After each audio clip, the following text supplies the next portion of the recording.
देखिए, इससे पहले हम लोग क्या कहते हैं पीएन जंक्शन की, हम लोग इससे पहले जो हम पीएन जंक्शन के बारे में पूरा देख चुके थे और इसकी कैरेक्टरिस्टिक्स को हम लोग देख रहे थे पीएन जंक्शन की।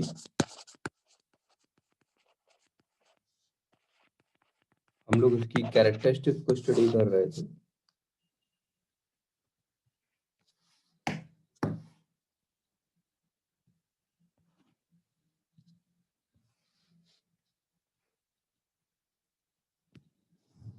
ठीक है, हम लोग इसकी कैरेक्टरिस्टिक्स को देख रहे थे। तो इससे पहले की क्लास में हम लोगों ने कुछ ये वाली कैरेक्टरिस्टिक्स को देख लिया था, कुछ cut in voltage, cut off voltage, saturated voltage, ये कुछ डायोड के क्रॉस वोल्टेज और डायोड के क्रॉस करंट हम भी कंसीडर कर रहे हैं पीएन जंक्शन की, पीएन जंक्शन डायोड की कैरेक्टरिस्टिक्स को।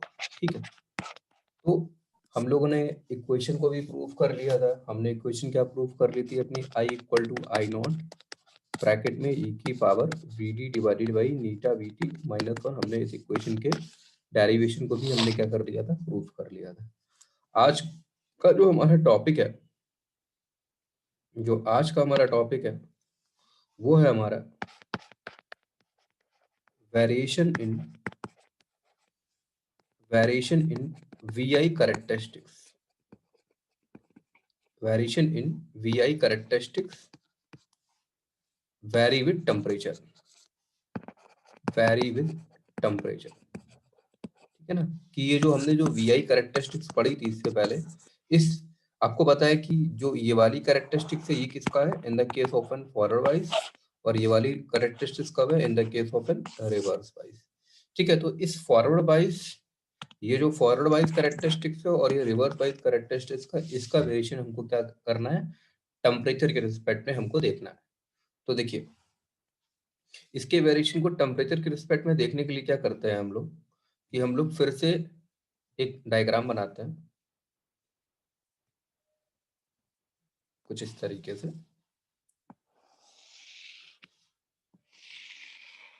ये हमारा एक्स एक्सिस पर क्या होगा, वोल्टेज होगा, और हमारा वाई एक्सिस पर क्या है, कुछ करंट। हमने इसकी कैरेक्टरिस्टिक्स ड्रॉ करी। पहली कैरेक्टरिस्टिक, सपोज हम अगर टेम्परेचर की बात कर रहे हैं तो हम तीन टेम्परेचर T0, T1 और T2, इन तीनों टेम्परेचर में रिलेशन निकालकर हम इस कैरेक्टरिस्टिक्स को के वेरिएशन को देखेंगे। ठीक है, तो सबसे पहले मैंने क्या किया है कि मैं टेम्परेचर T0 के लिए मैंने एक VI कैरेक्टरिस्टिक्स कुछ इस तरीके से डिजाइन करी। ये हमारी टेम्परेचर T0 है और इस पर कैरेक्टरिस्टिक्स हमारी कुछ ये इस तरीके से, ये हमारी फॉरवर्ड कैरेक्टरिस्टिक्स है और ये हमारी रिवर्स कैरेक्टरिस्टिक्स है एट टेम्परेचर T0। उसके बाद में क्या किया, हमने टेम्परेचर T1 पर कैरेक्टरिस्टिक्स ली, हमने टेम्परेचर T1 पे कैरेक्टरिस्टिक्स ली, ये टेम्परेचर T1 पे कैरेक्टरिस्टिक्स फॉरवर्ड वाइज की है, और टेम्परेचर T2 पे T1 पे कैरेक्टरिस्टिक्स हमारी रिवर्स वाइज में कुछ इस तरीके से। उसी तरीके से हमने कैरेक्टरिस्टिक्स टेम्परेचर T3 पे ली, तो टेम्परेचर T3 पे हमारी कैरेक्टरिस्टिक्स कुछ इस तरीके की है। टेम्परेचर T3 पे कैरेक्टरिस्टिक्स फॉरवर्ड वाइज की हो गई और रिवर्स वाइज की कुछ कैरेक्टरिस्टिक्स कुछ ये हो गई। ठीक है, अच्छा, अब हमने देखिए ये हमारी कैरेक्टरिस्टिक्स किसकी है, ये जो फर्स्ट क्वाड्रेंट है ये किसका, फॉरवर्ड वाइज का है, और ये थर्ड क्वाड्रेंट किसका है हमारा, ये रिवर्स वाइज का, ये तो आप जानते हैं। ठीक है, अब देखिए, अब देखिए इसको थोड़ा सा मैं लॉन्ग कर लेता हूँ। ठीक है, ठीक है, हमने ये कंसीडर ये किया है कि अब हम क्या करते हैं कि एक करस्पॉन्डिंग, और यहाँ पर हमने जो कंडीशन ली है टेम्परेचर T0, T1 और T2 में ये रिलेशन है कि जो टेम्परेचर T2 है, sorry this is the temperature T0, T1 and this is the temperature of T2। ये टेम्परेचर क्या है हमारा, T2 है। ठीक है, हमने ये कंडीशन ये ली है कि जो हमारा टेम्परेचर T2 है वो सबसे हाई है, T1 उससे कम है और T0 ये है, मतलब इन तीनों वैल्यू में टेम्परेचर T2 है वो हमारा सबसे हाई है। अच्छा, तो आपको यहाँ पे ये थोड़ा सा इसको सही से लिखता हूँ मैं, ये टेम्परेचर T2 के लिए कैरेक्टरिस्टिक्स है। तो आपको दिख रहा है कि अब देखिए, अगर इससे पहले वाला जो हमारा एक नॉर्मल जो कर्व खींचा था वो हमने क्या कर्व कुछ खींचा था, कुछ इस तरीके का कर्व खींचा था। जब हमने इससे कल की क्लास में हमने आपको ये कर्व, ये कैरेक्टरिस्टिक ड्रॉ किया था। तो मेरा कहने का मतलब ये है कि जैसे जैसे आप टेम्परेचर की वैल्यू को इंक्रीज करते चले जाएंगे, ये जो कर्व है ये आपका वाई एक्सिस के अबाउट क्या होने लगेगा, कंप्रेस होने लगेगा। देखिए ना कि ये T0 यहाँ पे था, T1 यहाँ पे है, T2 यहाँ पे है, तो जैसे जैसे टेम्परेचर की वैल्यू इंक्रीज कर रही है, ये जो कर्व है ये कर्व क्या कर रहा है, ये आपका कर्व इस वाई एक्सिस के अबाउट क्या कर रहा है, क्लोज होता चला जा रहा है। ये कर्व जो है वो आपका वाई एक्सिस के अबाउट क्या होता जा रहा है, क्लोज होता चला जा रहा है। ठीक है, that curve is to be close about Y axis. ठीक है, तो अब क्या करते हैं कि हमने फॉरवर्ड वाइज कैरेक्टरिस्टिक्स के लिए क्या करते हैं कि हम ये मान लेते हैं कि हमने एक डेफिनेट वोल्टेज वी ले लिया, हमने कोई करस्पॉन्डिंग वोल्टेज यहाँ पे हमने V एक कांस्टेंट फिक्स वोल्टेज VD ले लिया, हमने कोई कांस्टेंट फिक्स वोल्टेज VD ले लिया, तो उस VD के लिए जो करस्पॉन्डिंग करंट है वो हमारी कितनी है, दैट इज इक्वल टू एक टेम्परेचर T0 पे करंट कितनी है, T0 पे कितनी करंट है, I0 है। उसी अगर वोल्टेज को थोड़ा सा हमने और इंक्रीज किया तो इस पे करंट हमारी कितनी आ गई, इस पे करंट हमारी जो आ गई that is equal to current is equal to I1। ठीक है, ये करंट हमारी I1 है। इस कर्व को थोड़ा सा मैं और ऊपर से शिफ्ट कर देता हूँ। ठीक है, तो अच्छा मैं इसको रफ करता हूँ जरा इसको।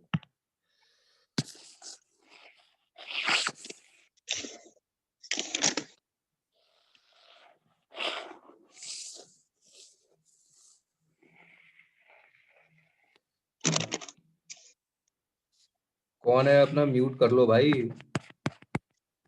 करंट आई है, ठीक है, ये टेम्परेचर कुछ T2 इस तरीके से है, ये टेम्परेचर T1 इस तरीके से है और ये टेम्परेचर T0 हमारा कुछ इस तरीके से। तो इस टेम्परेचर के करस्पॉन्डिंग हमारा करंट कितनी आ गई, इस वाले कर्व के इस T1 करस्पॉन्डिंग कितना करंट आ गई, I1 करंट आ गई। उसी तरीके से इस वोल्टेज को और इंक्रीज कर देंगे तो इसके करस्पॉन्डिंग करंट कितनी आ गई, हमारी I2 करंट आ गई। तो अगर हम टेम्परेचर का वेरिएशन देखें T2 T1 और T0 में, और T2 T1 T0 में T2 सबसे ज्यादा है, ये वाली कंडीशन लगी है। अगर हम डायोड के वोल्टेज को, फॉरवर्ड वोल्टेज को अगर हम वोल्टेज को हम फिक्स कर दें, वोल्टेज को अगर हम फिक्स कर दें तो हमको दिख रहा है कि अगर टेम्परेचर की वैल्यू को इंक्रीज करेंगे तो हमारा करंट भी फाइनली क्या करेगा, इंक्रीज करेगा। यानी कि हम डायरेक्टली आपको एक सिंगल वर्ड में ये बोलना चाहते हैं कि अगर हम टेम्परेचर की वैल्यू को इंक्रीज करेंगे तो हमारा फॉरवर्ड वाइज करंट जो होगी, फॉरवर्ड वाइज करंट होगी वो भी हमारी क्या करेगी, इंक्रीज करेगी। The temperature increase in the forward wise current is also increase। ठीक है, इसको थोड़ा ऐसे समझ सकते हैं कि एक यहाँ पे पॉइंट है कि हम बोल सकते हैं कि करंट एक रिलेशन यहाँ पर आता है, current become double, current become double for increment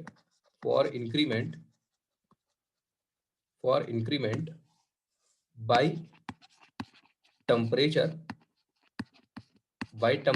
5 degree centigrade. But condition याद रखिएगा कि जो वोल्टेज है वो हमारा कैसा है, वोल्टेज हमारा कैसा है, कांस्टेंट है। अगर हम वोल्टेज को कांस्टेंट रख के, देखिए यहाँ पे वोल्टेज क्या है, हमारा कांस्टेंट है। अगर हम वोल्टेज को कांस्टेंट रखें तो ये देखा गया है प्रैक्टिकली कि अगर हम 5 डिग्री सेंटीग्रेड टेम्परेचर की वैल्यू को बढ़ाते हैं तो हमारी करंट कितनी हो जाएगी, डबल हो जाएगी। एग्जाम्पल के तौर पे आप ऐसे समझ लीजिए कि कोई डायोड है, उस डायोड के अक्रॉस फॉरवर्ड वाइज में जो करंट है, वो कितनी है, 1 मिली एम्पियर है एट टेम्परेचर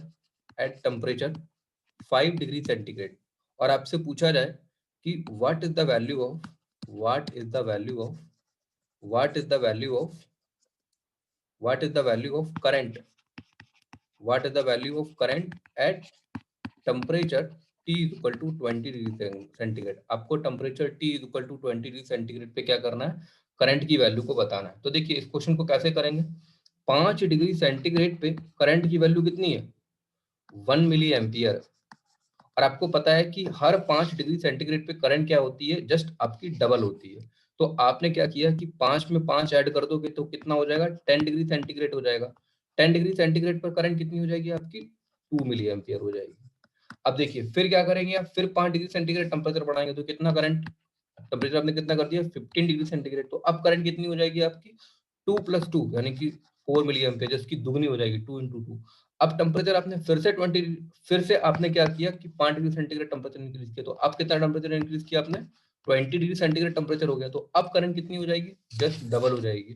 तो कितना हो जाएगा 4 × 2 = 8 मिली एम्पियर। तो करंट कितनी हो जाएगी आपकी 8 मिली एम्पियर। ये चीज आपको क्लियर होनी चाहिए। तो हमारा कहने का मतलब सिर्फ आपसे इतना ही है कि अगर आप टेम्परेचर की वैल्यू को इंक्रीज करते हैं तो फॉरवर्ड बायस की करंट इंक्रीज करती है। रिलेशन ये है कि अगर आप टेम्परेचर की वैल्यू 5 डिग्री सेंटीग्रेड से इंक्रीज करते हैं तो करंट आपकी कैसे इंक्रीज करती है, जस्ट आपकी डबल इंक्रीज करती है। पर ये कंडीशन आपकी तभी वैलिड है जब आपका सिस्टम का वोल्टेज क्या है, कांस्टेंट है। Voltage must be constant. ठीक है, ये तो हमारी बात थी फॉरवर्ड बायस की केस में। उसी तरीके से अगर हम रिवर्स बायस की केस में देखें तो रिवर्स बायस में मैं आपको बता चुका हूँ, मैंने इससे पहले जब आपका रिवर्स बायस में मैंने पीएन जंक्शन पढ़ाया था तो मैंने आपको बताया था कि रिवर्स बायस में जो करंट फ्लो होती है वो माइनॉरिटी कैरेक्टर की वजह से फ्लो होती है। और मैंने एक रिलेशन भी आपको लिखाया था रिवर्स बायस के लिए, टेम्परेचर पे dependent I final equal to I naught into 2 की power T final minus T initial divided by 10। ये मैं आपको रिलेशन बता चुका हूँ। और मैंने इस रिलेशन के थ्रू ये भी बताया था कि रिवर्स बायस जब हम वोल्टेज लगाते हैं तो हमारे माइनॉरिटी कैरियर्स इंक्रीज करते हैं, उससे जो माइनॉरिटी कैरियर्स जो करंट है हमारी वो भी फाइनली क्या करती है, इंक्रीज करती है। क्योंकि रिवर्स बायस में जो मोस्टली करंट फ्लो होती है ड्यू टू माइनॉरिटी कैरियर होती है। तो ये हम आपको सब कुछ बहुत डिटेल में बता चुके हैं। और हमने आपको ये भी बताया था कि अगर हम 1 डिग्री सेंटीग्रेड टेम्परेचर की वैल्यू इंक्रीज करते हैं फॉर तो रिवर्स बायस करंट जो होती है वो कितने परसेंट इंक्रीज करती है, 7% इंक्रीज करती है। 7% अपनी इनिशियल करंट की वैल्यू से इंक्रीज करती है। For every 10 degree centigrade temperature, for every 10 degree centigrade temperature the value of the reverse bias current is just to be in double. ठीक है, तो अगर हम रिवर्स बायस के केस में टेम्परेचर की वैल्यू को 10 डिग्री सेंटीग्रेड से इंक्रीमेंट करेंगे तो जो हमारी रिवर्स वाइज करंट है, रिवर्स सैचुरेशन करंट है, वो हमारी क्या करेगी, जस्ट डबल के पॉइंट ऑफ व्यू से क्या करेगी, इंक्रीज करेगी। तो ये जो एक डायोड का एक टेम्परेचर के साथ में रिलेशन है, आपको सिर्फ इतना याद रखना है कि अगर हम टेम्परेचर की वैल्यू को इंक्रीज करते हैं तो डायोड की फॉरवर्ड बायस करंट और डायोड की रिवर्स बायस करंट हमारी क्या करती है, इंक्रीज करती है। First thing, forward bias current जो होती है वो 5 डिग्री सेंटीग्रेड टेम्परेचर के बढ़ाने पर जैसे डबल हो जाती है, जबकि रिवर्स बायस करंट जो होती है जो कि माइनॉरिटी कैरियर्स की वजह से फ्लो हो रही होती है, वो करंट हमारी 10 डिग्री सेंटीग्रेड टेम्परेचर को इंक्रीज कराने पर जस्ट डबल हो जाती है। और सिंगल 1 डिग्री सेंटीग्रेड टेम्परेचर पे इंक्रीज करने पर जो हमारी करंट होती है वो 7% से इंक्रीज करती है। इट्स ऑल अबाउट द, ठीक है। तो ये जो हमारा concept, that concept is in use for an temperature variation of the current. अच्छा, ये तो टेम्परेचर का वेरिएशन हमने करंट के रिस्पेक्ट में देख लिया। देखिए रिवर्स बायस में तो वोल्टेज की कोई बात ही नहीं, क्योंकि रिवर्स बायस में तो हमारा क्या है, ये सिर्फ करंट ही है। और रिवर्स बायस में तो ये आपको दिख रहा होगा, ये एक तरह का क्या है, ओपन सर्किट है, तो उतना वोल्टेज का इफेक्ट नहीं है। बट हम फॉरवर्ड बायस की केस में देखें तो फॉरवर्ड बायस में अब देखिए हमने फॉरवर्ड बायस और रिवर्स बायस के केस में हमने करंट का वेरिएशन देख लिया इस वीआई कैरेक्टरिस्टिक्स का। अब सेकंड थिंग क्या है, देखिए हमारे पास दो एक्सिस है ना, एक हमारे पास वोल्टेज का एक्सिस है और एक हमारे पास क्या है, करंट का एक्सिस है। पहले हमने हमने किसका हम किसका वेरिएशन देख रहे हैं, हमारी हेडिंग क्या थी, टेम्परेचर का वेरिएशन था। टेम्परेचर का वेरिएशन था वीआई कैरेक्टरिस्टिक्स पे। तो टेम्परेचर का वेरिएशन वीआई कैरेक्टरिस्टिक्स पे देखने के लिए हमने पहले क्या किया, हमने केस वन ये लिया कि हमने वोल्टेज को कांस्टेंट किया और हमने करंट का वेरिएशन देखा टेम्परेचर के रिस्पेक्ट पे। ये तो हमारा फर्स्ट केस था। सेकंड केस क्या लेंगे कि हम करंट को कांस्टेंट करेंगे और वोल्टेज का वेरिएशन देखेंगे, क्योंकि वी आई कैरेक्टरिस्टिक्स में तो एक बार करंट का वेरिएशन देखिए टेम्परेचर के रिस्पेक्ट में। अब सेकंड केस में क्या करेंगे, हम वोल्टेज का वेरिएशन देखेंगे टेम्परेचर के रिस्पेक्ट में, जब हम क्या करेंगे, करंट को कांस्टेंट करेंगे। तो पहले केस में हमने क्या किया कि वोल्टेज को कांस्टेंट करके करंट का वेरिएशन देखा। पहले केस में क्या किया, हमने वोल्टेज को कांस्टेंट करके करंट का वेरिएशन देखा। सेकंड केस में क्या करेंगे, हम करंट को कांस्टेंट करके वोल्टेज का वेरिएशन देखेंगे। ठीक है, तो इस कैरेक्टरिस्टिक्स को मैं एक बार फिर से ड्रॉ करता हूँ, वीआई कैरेक्टरिस्टिक्स को। ये वोल्टेज है और ये हमारा क्या है, करंट है। ठीक है, अब देखिए इसकी कैरेक्टरिस्टिक्स को मैं फिर से ड्रॉ करता हूँ एक बार। मैंने सबसे पहले एक कर्व कुछ इस तरीके का ये बनाया, फिर एक मैंने ये कर्व बनाया है। ठीक है, फिर मैंने एक कर्व बनाया। ठीक है, और रिवर्स बाइस में करंट हमने कुछ फिर से कुछ इसी तरीके का रिवर्स बाइस में करंट बनाया। मैं डायरेक्टली देख लेता हूँ, ये टेम्परेचर T0 है, ये T1 है, ये T2 है। ठीक है, ये टेम्परेचर मेरा फिर से T0 है, ये टेम्परेचर T1 है और ये टेम्परेचर कितना है, T2 है। हमने क्या किया, अब की बार से हमने वोल्टेज को वेरी किया। सपोज ये वोल्टेज हमारा कितना है, मैंने मान लिया इसको V0 है। ये वोल्टेज हमारा कितना है, ये वोल्टेज हमारा V1 है। और ये वोल्टेज हमारा कितना है, ये वोल्टेज हमारा V2 है। ठीक है, और इसको कुछ हमने यहाँ पे करंट को कांस्टेंट कर दिया। ये करंट हमारी कितनी कांस्टेंट करंट, इसको आई ऑफ एक्स, इस करंट को मैंने क्या मान लिया, आई ऑफ एक्स मान लिया अपने माइंड में। अब देखिए ये ग्राफ किसका है, हमने फिर से कंडीशन ली temperature T2 greater than temperature T1 greater than temperature T0। ये कर्व तो हमारा कर्व तो वैसे ही खींचेगा। अब देखिए हमने करंट को क्या किया है, फिक्स किया है, और वोल्टेज को क्या किया है, वेरी किया है। तो आपको देखने में ये लग रहा होगा कि टेम्परेचर T0 के करस्पॉन्डिंग करंट है Ix, तो वोल्टेज कितना है, V0 है। T1 के करस्पॉन्डिंग करंट कितनी है Ix, वोल्टेज कितना है, V1 है। T2 के करस्पॉन्डिंग करंट कितनी है Ix और वोल्टेज कितना है, V2 है। अगर मैं आपसे V2 V1 V0 में रिलेशन पूछूं तो आप बोल सकते हो कि जो V0 की वैल्यू है वो हाई है, V1 की वैल्यू उससे हाई, और V2 यानी कि V0 V1 V2 में रिलेशन देखा जाए तो उसमें V0 का वोल्टेज सबसे हाई है और V2 का वोल्टेज सबसे कम है। जबकि टेम्परेचर की बात करें तो टेम्परेचर T2 सबसे क्या है, हाई है। तो हम बोल सकते हैं कि जो टेम्परेचर का रिलेशन है वो हमारा डायोड के वोल्टेज के रिस्पेक्ट में क्या है, एक इनवर्स रिलेशनशिप है। तो अगर हम टेम्परेचर के इफेक्ट की बात करें तो इतना ध्यान रखिएगा कि ये तो हमें पता लग गया कि टेम्परेचर की वैल्यू को बढ़ाने पे जो डायोड के अक्रॉस फॉर वोल्टेज है वो क्या कर रहा है हमारा, वो डिक्रीज कर रहा है, क्योंकि इनवर्स रिलेशनशिप है। तो इसमें ये देखा गया है कि अगर 1 डिग्री सेंटीग्रेड टेम्परेचर की वैल्यू को अगर हम इंक्रीज करें तो जो वोल्टेज में डिक्रीमेंट होता है वो कितना होता है, 2.3 मिली वोल्ट का हमारा क्या होता है, डिक्रीमेंट होता है। ये देखिए ये वैल्यू 2.3 वोल्ट है, किसी किताबों में 2.13 होता है, कहीं पे 2.2 मिली वोल्ट होता है, बट स्टैंडर्ड आप देखिएगा तो मैक्सिमम जगह आपको 2.3 मिली वोल्ट ही लिखा मिलेगा। तो मेरा कहने का मतलब ये है कि टेम्परेचर की वैल्यू को इंक्रीज करने पे जो डायोड के अक्रॉस जो फॉरवर्ड वोल्टेज है वो कितना होता है, 2.3 मिली वोल्ट से क्या करता है आपका, डिक्रीज करता है। तो फॉरवर्ड बायस के केस में आपका टेम्परेचर के करंट के साथ रिलेशनशिप था, आपने देख लिया। टेम्परेचर का वोल्टेज के साथ में क्या रिलेशन था वो देख लिया।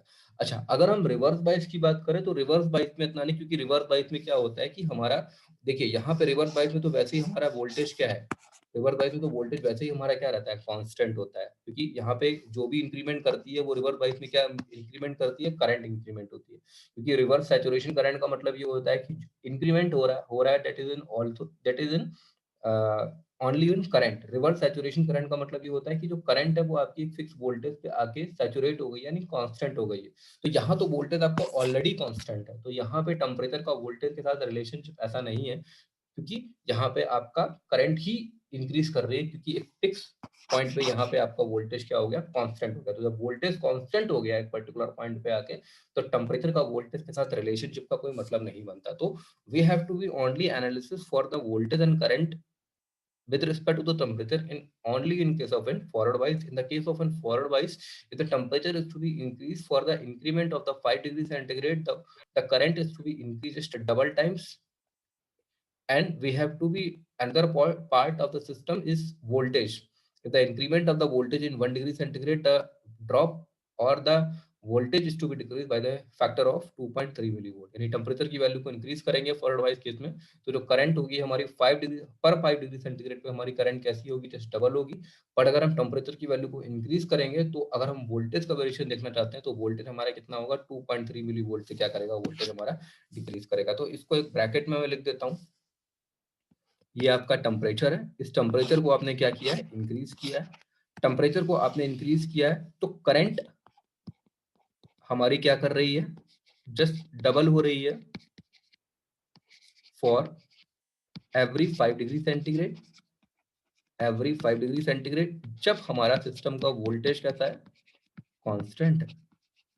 ठीक है, और हमारा वोल्टेज जो हो रहा है वो, इसको मैं -2.3 वोल्टेज जो हो रहा है इसको मैं लिख देता हूँ, वोल्टेज जो है हमारा वो 2.3 मिली वोल्ट से क्या कर रहा है, डिक्रीज कर रहा है फॉर 1 डिग्री सेंटीग्रेड, जब हमारे सिस्टम की करंट क्या है, कांस्टेंट है।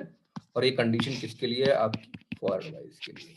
तो ये टेम्परेचर का रिलेशन करंट और वोल्टेज का आपको समझ में आ गया होगा। उसी तरीके से अगर हम रिवर्स बायस की बात करें तो रिवर्स बायस के केस में क्या है कि अगर हम टेम्परेचर की वैल्यू को 10 डिग्री सेंटीग्रेड दे रहे हैं तो हमारी करंट क्या कर रही है, जस्ट डबल हो रही है। ठीक है, क्योंकि यहाँ पे वोल्टेज क्या है, कांस्टेंट है, और वोल्टेज की बात करें तो वोल्टेज तो कांस्टेंट ही है, तो इसका टेम्परेचर के साथ में ऐसा कोई रिलेशनशिप नहीं है। ठीक है, तो it's all about the variation in VI characteristics with respect to the temperature.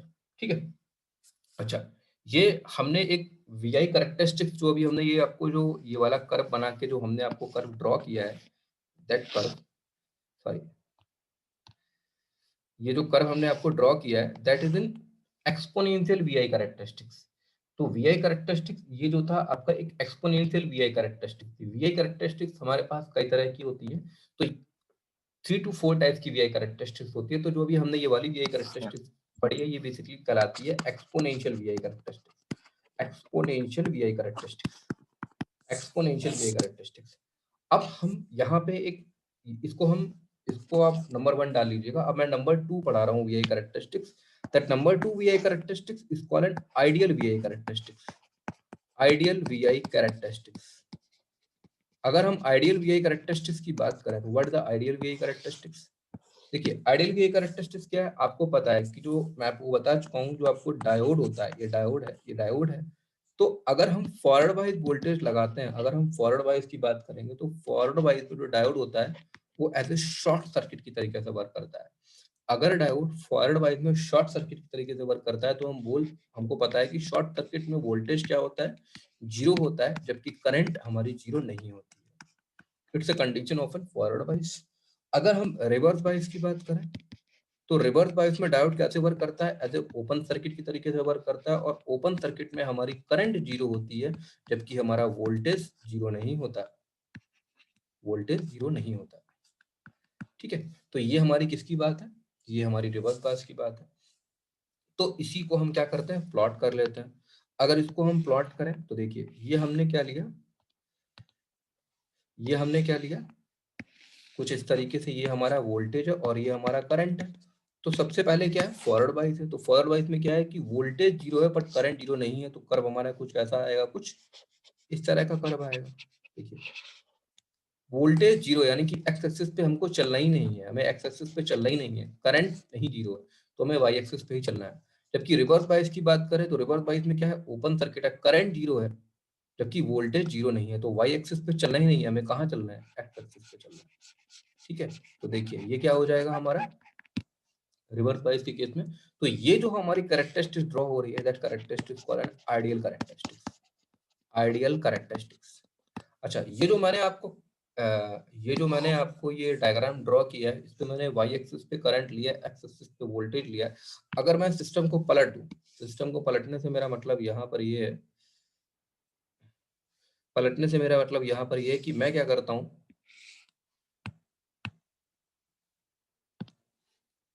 मैं क्या करता हूँ, एक्स एक्सिस पे करंट ले लूं और वाई एक्सिस पे वोल्टेज ले लूं, यानी ये आईडी है और ये वीडी है। तो इसका कैरेक्टरिस्टिक्स कर्व क्या होगा, बताइए, इसके कैरेक्टरिस्टिक्स का कर्व क्या होगा। फॉरवर्ड वाइज के केस में क्या बोल रहा है, वोल्टेज जीरो है, करंट जीरो नहीं है, तो हम कहाँ चलेंगे, हम कुछ यहाँ चलेंगे। करंट जीरो नहीं है तो हम कुछ कहाँ चलेंगे, हम कुछ यहाँ चलेंगे। ये हमारी कैरेक्टरिस्टिक्स किसकी हो जाएगी, फॉरवर्ड वाइज की हो जाएगी।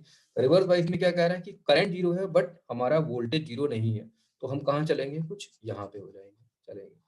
तो ये हमारी किसकी कैरेक्टरिस्टिक्स हो जाएगी, फॉरवर्ड वाइज की कैरेक्टरिस्टिक्स हो जाएगी, जब हमने करंट और वोल्टेज, करंट को लिया था वाई एक्सिस पे, वोल्टेज को लिया था एक्स एक्सिस पे। अगर इन दोनों एक्सिस को पलट दें, हम वोल्टेज को ले लो एक्स एक्सिस पे, करंट ले लो वाई एक्सिस पे, तो हमारी कैरेक्टरिस्टिक्स कर्व कैसी आएगी, कुछ इस तरीके से कैरेक्टरिस्टिक्स कर्व आएगा। ठीक है, शॉर्ट सर्किट क्या होता है, शॉर्ट सर्किट ये it's an connection of an short circuit. ये क्या है, शॉर्ट सर्किट, और ओपन सर्किट क्या है, it's an circuit of an open. ठीक है, तो that is an characteristics called an ideal VI characteristics of the PN junction diode. अच्छा, आइडियल वीआई कैरेक्टरिस्टिक्स की बात, हमारे पास जो एक और कैरेक्टरिस्टिक्स आती है, जिस कैरेक्टरिस्टिक्स को बेसिकली हम बोलते हैं पीस वीआई कैरेक्टरिस्टिक्स। एक कैरेक्टरिस्टिक्स और होती है जिसको बेसिकली हम बोलते हैं piece characteristics. What is the meaning of this piece characteristics?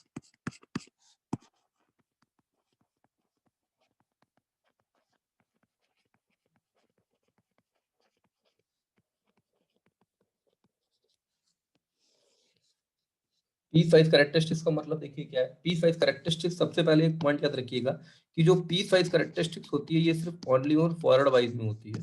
That piece wise characteristics is to be valid only on in forward bias season. अच्छा, पीस वाइज कैरेक्टरिस्टिक्स जो बेसिकली हमारी कुछ इस तरीके से होती है, ये सिर्फ फॉरवर्ड वाइज कंडीशन के लिए होती है। डायोड के अक्रॉस वोल्टेज वीडी है, ये करंट कितनी है, आईडी है। तो अगर इस कैरेक्टरिस्टिक्स का हम कर्व ड्रॉ करें तो कुछ कर्व, इसका कुछ कर्व इस तरीके का आता है। जैसे ये आया और फिर ये कुछ इस तरीके से एक लाइन आती है, ठीक है। अगर हम इसका कंपैरिजन करें, अगर इसका कंपैरिजन करें हम अपने जो एक्सपोनेंशियल कैरेक्टरिस्टिक्स पढ़ा था, तो देखिए दोनों कर्व में कोई डिफरेंस नहीं है, बस इतना है कि देखिए यहाँ पे ये जो एरिया है, इस वाले जो पीस वाइज कैरेक्टरिस्टिक्स है, उसमें ये वाला जो एरिया है, ये वाला एरिया क्या कर दिया गया है, खत्म कर दिया गया है, इसी एरिया को खत्म कर दिया गया है। तो ये वाली जो कैरेक्टरिस्टिक्स होती है, ये इस कैरेक्टरिस्टिक्स जो पीस वाइज कैरेक्टरिस्टिक्स है, वो बेसिकली एक्सपोनेंशियल कैरेक्टरिस्टिक्स का क्या है, एक अप्रोक्सीमेट वर्जन है इस बेसिकली कैरेक्टरिस्टिक की। ये रेंज क्या है, लो रेंज है। और देखिए यहाँ पे देखिए, अगर इस कैरेक्टरिस्टिक को कंटिन्यूसली आप आगे बढ़ाएं, तो एक पॉइंट पे आके ये करंट जो होती है वो कुछ इस तरीके से शेप हो जाती है, यानी एक पॉइंट पे आके आपका वोल्टेज कांस्टेंट हो जाता है और करंट कुछ इस तरीके से इंक्रीज आपकी करने लगती है, यानी कि यहाँ ये कर्व कुछ इस तरीके का आता है। यानी कि अगर इस कैरेक्टरिस्टिक्स की बात करें तो वोल्टेज और करंट की बात करें तो करंट एक पॉइंट पे आके सैचुरेट हो जाती है, ठीक है। तो पर इस कैरेक्टरिस्टिक्स की बात करें तो ये वोल्टेज और करंट कंटिन्यूसली क्या है, एक इंक्रीजिंग रिलेशनशिप है। तो ये पीस वाइज जो कैरेक्टरिस्टिक्स होती है, एक्सपोनेंशियल कैरेक्टरिस्टिक्स का अप्रोक्सीमेट वर्जन है, या फिर हम बोल सकते हैं कि ये जो पीस वाइज कैरेक्टरिस्टिक्स होती है, ये जो पीस वाइज कैरेक्टरिस्टिक्स होती है, जो एक्सपोनेंशियल कैरेक्टरिस्टिक्स के लोअर पार्ट और हायर पार्ट को हटा दिया जाए, यानी कि मिडिल पार्ट को देखा जाए, तो मिडिल पार्ट की एक्सपोनेंशियल कैरेक्टरिस्टिक्स और पीस वाइज कैरेक्टरिस्टिक्स दोनों ही आपस में क्या होती हैं, दोनों ही आपस में एक दूसरे के सिंक्रोनाइजेशन, मतलब दोनों ही कैरेक्टरिस्टिक्स एक दूसरे के इक्विवेलेंट है, ठीक है।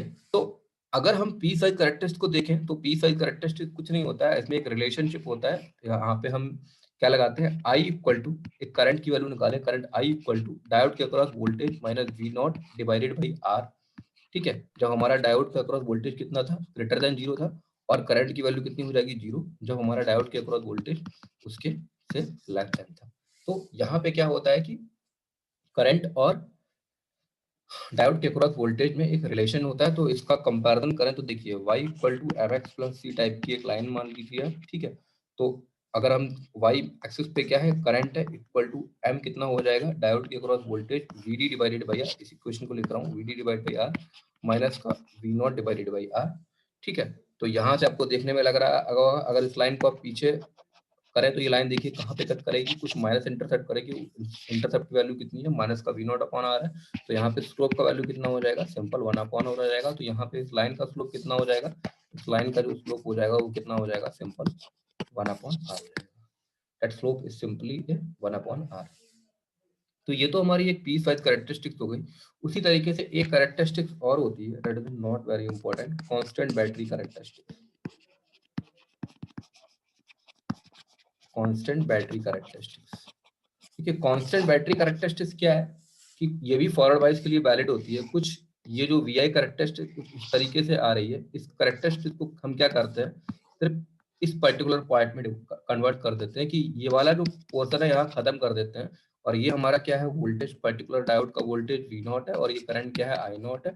और कुछ कैरेक्टरिस्टिक्स कर्व जो है वो कुछ इस तरीके से कैरेक्टरिस्टिक्स कर्व शो कर रहा है। देखिए कांस्टेंट बैटरी कैरेक्टरिस्टिक्स में आपको मैं बताने की कोशिश कर रहा हूँ कि कुछ लोग ये बोलते हैं कि जो डायोड होता है वो एज ए सोर्स की तरीके से वर्क करता है। सॉरी, आप कभी हमेशा ये ध्यान रखिए, कभी भी जो डायोड होता है वो बेसिकली वो सोर्स की तरीके से वर्क नहीं करता, ठीक है। जैसे डायोड को लोग क्या करते हैं, जैसे कि अगर किसी नेटवर्क में ये इस तरीके से डायोड लगा हुआ है तो उसको बैटरी से रिप्लेस कर देते हैं। अगर उसमें केवीएल लगाएं, सपोज ये 10 वोल्ट की बैटरी है, सिलिकॉन डायोड 0.7 वोल्ट है, तो लोग क्या करते हैं कि इसको एक बैटरी से रिप्लेस कर देते हैं।